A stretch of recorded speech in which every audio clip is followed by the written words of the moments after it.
Oi, pessoal, bem-vindos aqui ao meu canal. Eu sou Darlene Medeiros, eu sou uma empresária do setor de eventos, sou uma especialista em sustentabilidade na prática e aqui no YouTube eu compartilho as minhas experiências, o meu conhecimento sobre sustentabilidade, ESG, o meu trabalho, os meus projetos, coisas que envolvem marketing, branding e tudo isso eu trago aqui para as minhas experiências e para os conteúdos acerca de impacto positivo, de projetos de sustentabilidade.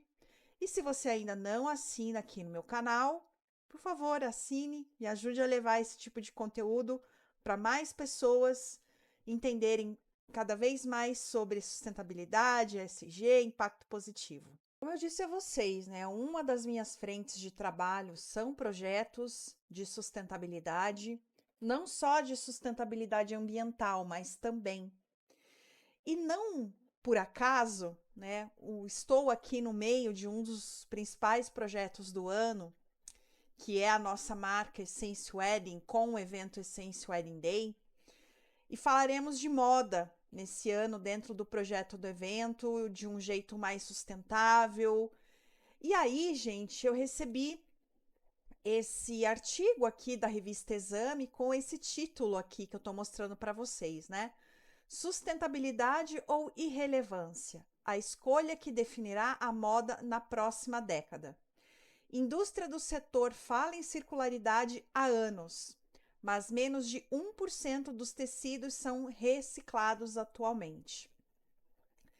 E aí, gente, eu me vi de frente aqui a um dos principais desafios, né, que a gente tem dentro do universo de moda, né, dentro do mercado de casamentos, realmente é a baixa circularidade de itens, a dependência, né, e a cultura mesmo de que o novo, né, de que você estar com peças novas, né, todo tempo lançando coleções novas é uma exigência para a sobrevivência, né, do estilista, do setor, de uma maneira geral.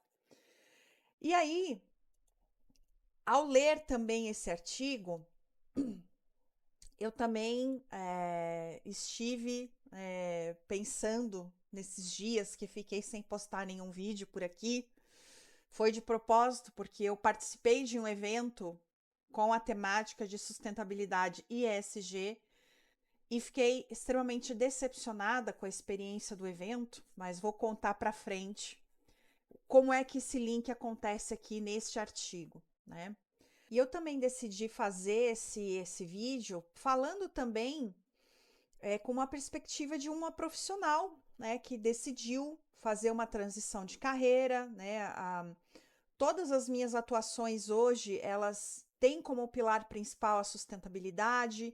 Eu busco sempre respeitar as questões ambientais e a gente leva isso em consideração em todos os projetos que fazem parte aqui das minhas frentes de atuação.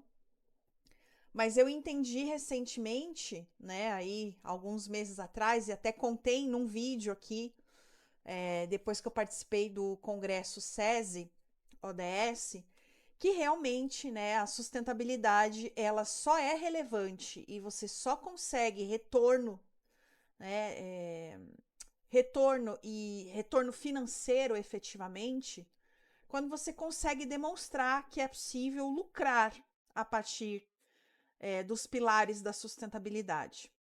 O que não é ruim, mas tirou a ingenuidade do início, né, desse processo todo que eu vivi como profissional, né, da área de sustentabilidade.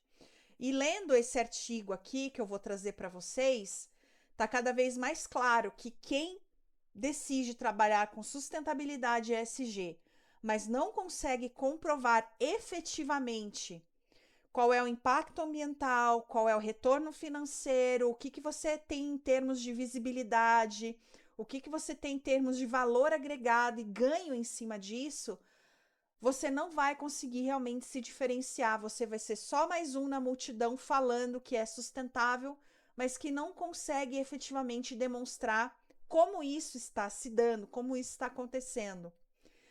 E essa reportagem fala disso, né? A autora aqui do artigo, a Ana, ela diz aqui, ó, que a sustentabilidade parece que está deixando de ser uma pauta somente reputacional. Ela está influenciando a competitividade e o resultado operacional de um negócio. Ela estava num congresso, né, em Copenhague, falando de moda, né? Enquanto as marcas discutem reciclagem e redução de impacto, o fast fashion continua acelerando volume e frequência de consumo. Empresas de reciclagem operam com margens comprimidas, infraestrutura insuficiente, incentivos governamentais tímidos. Um único dado resume o tamanho do desafio: menos de 1% dos tecidos usados hoje são reciclados no modelo fiber to fiber, ou seja, transformados novamente em novas roupas. O fato é, sustentabilidade sozinha ainda não cria escala. A transformação real depende do desejo e da demanda. Depois de anos como executivo e board member das empresas globais, aprendi uma coisa: consumidor não compra discurso, compra valor percebido, identidade, conveniência e aspiração. Em Copenhagen, ficou evidente que a indústria começa a compreender essa lógica de forma mais pragmática.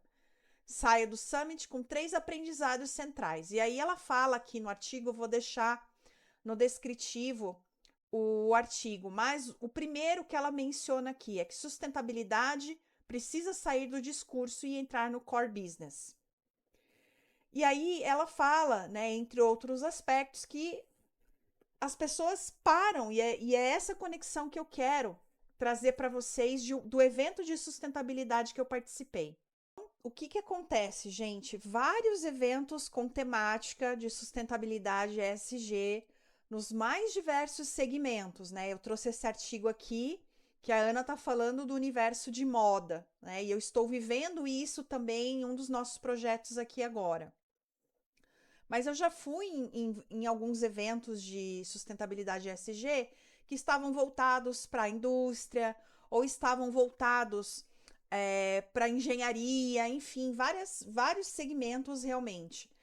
E é incrível mesmo, né, que existem muitos profissionais preparados com o discurso na ponta da língua para falar, né, dos seus feitos, do que estão fazendo, né, como estão se preparando para o futuro.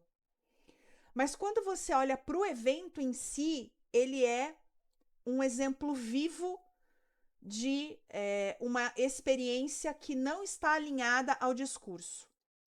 E é esse o link que eu quero fazer com esse último evento que eu participei, né? E não vou falar qual evento foi, porque a própria pessoa envolvida depois me mandou uma mensagem, né, falando, enfim, dos desafios, e eu sei que é extremamente desafiador, né, você trabalhar pautas de sustentabilidade, trabalhar questões ESG. No entanto, o próprio artigo da Ana está trazendo, né, essa chamada, né? A gente está há anos fazendo eventos falando de sustentabilidade ESG como um discurso, mas a experiência prática ela é muito, muito tímida. E eu estava num evento de sustentabilidade ESG em que a quantidade de descartáveis de plástico estavam sendo utilizados, materiais de isopor para servir alimentos, que assim, gente, eu fiquei perplexa. E o evento não era gratuito, o evento era pago, com órgãos e entidades que têm comitê disso, comitê daquilo, todas as frentes, né, fechadinhas com o universo dos ODS, da sustentabilidade, do ESG, do impacto positivo, falando de seus grandes feitos, e na hora de servir um coffee break, é com o descartável plástico mesmo que vai. E isso, para mim, gente, é de uma incoerência tão grande. Era de incoerência total quando eu comecei, né? E é um incômodo pessoal há muito tempo. Quem conferir aí a minha história, os meus vídeos anteriores, eu sempre falo disso, né? Por ser uma empresária do setor de eventos, Eu sempre me preocupei bastante com esses aspectos, né, relacionados ao lixo que fica, né, dos resíduos que são produzidos. E para mim é completamente incoerente a gente aqui no Brasil termos tantos eventos falando de sustentabilidade ESG e 95% deles fazendo o que todos os outros eventos fazem, gerando resíduo como se não houvesse amanhã. E por que eu estou falando isso, gente? Porque, né, realmente são coisas básicas que a gente não consegue ver mudança, não é? E essa é uma delas, né? Eu decidi, inclusive, dar uma pausa nos eventos, né, com essas temáticas, porque para mim a incoerência tá demais, né? E é sempre muito fácil falar de sustentabilidade. Eu, como um pequeno negócio e como um negócio que tem buscado, né, fazer diferença, gerar impacto positivo, eu sou confrontada, eu sou questionada, eu tenho que confirmar, eu tenho que comprovar tantas coisas aqui no meu pequeno universo, na minha pequena bolha, e eu acho realmente um absurdo, né? Pessoas que têm relevância, que estão ganhando cachês relevantes, né, importantes para poder falar e participam dos eventos, né, vendo essas incoerências, especialmente, né, quando você está servindo coffee break com materiais que são totalmente insustentáveis e que você minimamente deveria se comprometer com materiais melhores, né, não o fazem, né, e finge que não está vendo nada. Por quê? Joga o jogo porque não quer se indispor com o patrocinador, não quer se indispor com a entidade que está bancando A, B ou C, que foi, no caso, foi inclusive esse é o argumento que a pessoa do evento que eu estava falou, né? Ah, porque a organização tal se comprometeu, você acha que eu ia exigir alguma coisa? Claro que você tem que exigir, a organização tem entidade para falar, para representar a sua entidade com relações, com questões relacionadas aos ODS, ao ESG, e faz uma barbaridade dessa e todo mundo vai continuar fazendo sem nenhuma cobrança, né? Se o exemplo tem que vir de cima, são eles que têm que dar o exemplo. Eles têm que demonstrar que a operação deles é uma operação mais sustentável, se preocupa com esses aspectos. E a gente vê, né? Eu vejo isso, né, no meu dia a dia, no meu trabalho, nos meus projetos, que falar de sustentabilidade é fácil. Difícil é demonstrar sustentabilidade integrada a uma operação completa de uma organização, de uma entidade, de um evento que representa essa organização, essa entidade.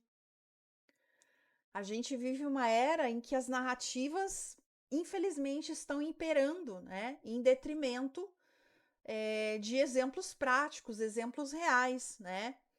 Fácil é você criar uma narrativa, difícil é você criar uma cultura, difícil é você promover mudanças, difícil é você integrar uma operação mais sustentável, difícil é você abrir mão dos patrocínios convenientes, difícil é você questionar a liderança que está fazendo algo que está em total discrepância. Difícil é você abrir mão de patrocínios, difícil é abrir mão dos cachês daqueles que não têm compromisso algum com sustentabilidade, né? E demonstram isso, mas estão pagando, e por estarem pagando, financiando, muitas vezes, né? Temos que aceitar, porque sem o financiamento a gente não consegue colocar muitas coisas no mundo. Eu também decidi fazer esse vídeo porque eu sei que muita gente, né, tá sendo impactada por anúncios, né, por ofertas, né, de cursos para você aprender sobre sustentabilidade, ESG, e que isso é o futuro. E eu acredito mesmo que isso é parte do futuro dos negócios que nós lideraremos. No entanto, eu aprendi, né, nos últimos 2 anos, que você apenas falar, né, ou muito se falou nos últimos anos e pouco se fez, e a gente precisa ultrapassar, né, essa escada, esse degrau, nesse processo de transformação, né? Não adianta a gente falar de sustentabilidade ESG quando a gente não consegue demonstrar o mínimo de sustentabilidade ESG integrados à operação de uma marca, de uma empresa, de um evento que representa uma marca, uma empresa. E é isso que eu tenho visto, né, nos eventos que eu tenho participado, que são criados, né, para falar especificamente sobre esses aspectos. É desafiador lidar com contradições que ainda existem nesse universo. Eu lido com esses desafios de uma forma diária, gente. Eu estou num setor que depende muito e tem muita empresa, né, que depende de plástico para vender brinde para o setor de eventos, né? E quando você chega para poder fazer, né, uma apresentação, enfim, um letramento, né, em alguma empresa, em alguma entidade, a primeira coisa que eles falam é que eles têm muitas empresas ali, muitos associados em que o plástico é essencial para a venda, para a renda daquela empresa, para o faturamento daquela empresa. Então, são muitos desafios que a gente tem que transpor diariamente nesse universo de sustentabilidade ESG. Então, a gente lida com limitações, com bastante incoerência, né, com conflitos entre entidades, patrocinadores, as verbas, né, financeiras que são necessárias para poder custear muitos dos projetos. São muitos desafios realmente.